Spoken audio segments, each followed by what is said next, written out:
Specific ആയിട്ടുള്ള 5 ചോദ്യങ്ങൾ ഞങ്ങൾ ചോദിക്കുകയാണ്. ആ ചോദ്യത്തിന് സർക്കാർ മറുപടി പറയണം. ഈ 5 ചോദ്യത്തിനുള്ള കൃത്യമായ ഉത്തരം, എല്ലാ വിഷയങ്ങൾക്കുള്ള പരിഹാരവും. ഒന്ന്, എന്തുകൊണ്ടാണ് ഒരുപാട് ക്രിമിനൽ കുറ്റങ്ങളുടെ പരമ്പരകൾ നടന്നു എന്ന് വ്യക്തമാക്കിയ ഹേമ കമ്മിറ്റി റിപ്പോർട്ടിൻ്റെ പുറത്ത് എന്തുകൊണ്ട് സർക്കാർ അന്വേഷണം നടത്തുന്നില്ല? അത് അന്വേഷണം നടത്തില്ല എന്നുള്ള വാശിയിലേക്കാണ്. എന്തുകൊണ്ട് നടത്തുന്നില്ല? രണ്ടാമത്, നിയമത്തിൻ്റെ ഭാരതീയ നാഗരിക സുരക്ഷാ സംഹിതയുടെ 176(1) വകുപ്പും ഭാരതീയ ന്യായ സംഹിതയുടെ 199(c) വകുപ്പും അതുപോലെ പോക്സോ ആക്ടിൻ്റെ 21-ാം വകുപ്പിൻ്റെയും നഗ്നമായ ലംഘനമാണ് ഇവിടെ നടന്നിരിക്കുന്നത്.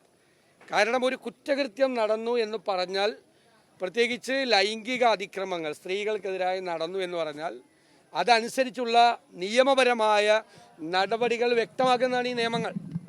അതിൻ്റെ നഗ്നമായ ലംഘനം എന്തുകൊണ്ട് നടത്തുന്നു?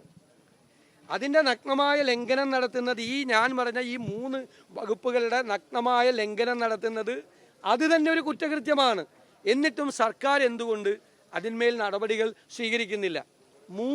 മൂന്നാമത്തെ ചോദ്യം, വിവരാവകാശ കമ്മീഷൻ പറഞ്ഞതുകൂടാതെയുള്ള കുറേ പേജുകളും ഖണ്ഡികകളും ആരെ രക്ഷിക്കാൻ വേണ്ടിയിട്ടാണ് സർക്കാർ വെട്ടിമാറ്റിയത്, കൃത്രിമത്വം കാണിച്ചത്?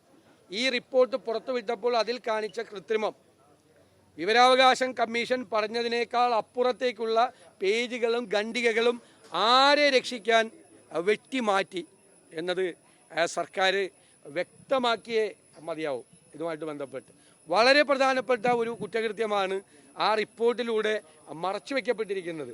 ആരാണ് എന്നറിയാത്ത ഒരു സ്ഥിതിയിലേക്ക് ശരിക്കും പോവുകയാണ് സർക്കാർ. നാലാമത്, എന്തിനാണ് ഈ ഇരകളെയും ഈ ആരോപണ വിധേയരെയും ഉൾപ്പെടുത്തിക്കൊണ്ട് ഇപ്പോഴും സിനിമാ കോൺക്ലേവ് നടത്തുമെന്ന് പറയുന്നത്? അത് ഇരകളെ അപമാനിക്കുന്നതിന് തുല്യമല്ലേ? ഈ ആരോപണ വിധേയരായ ആളുകളുടെ കൂടെ ഇരുത്തി, ഇരകളുടെ കൂടെ ഇരുത്തി സിനിമാ കോൺക്ലേവ് നടത്തും എന്ന് പറയുന്നത് ഇരകളെ അപമാനിക്കുന്നതിന് തുല്യമല്ലേ? അഞ്ചാമത്തെ ചോദ്യം വളരെ പ്രസക്തമായ ചോദ്യമാണ്. എന്തിനാണ് പിണറായി സർക്കാർ, എന്തുകൊണ്ടാണ് ഒരു സ്ത്രീ വിരുദ്ധ സർക്കാരായി മാറുന്നത്?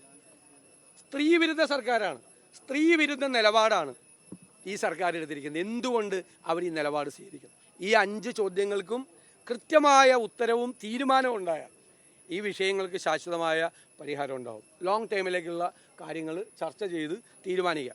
ഒരു തൊഴിലിടം എന്നുള്ള നിലയിൽ ആ തൊഴിലിടത്തിൽ എല്ലാവരെയും സംരക്ഷിക്കുന്നതിനാവശ്യമായ നടപടികൾ സ്വീകരിക്കും. ഇതാണ് ഞങ്ങൾക്ക് സർക്കാരോട് പറയാനുള്ളത്. കൃത്യമാണ്.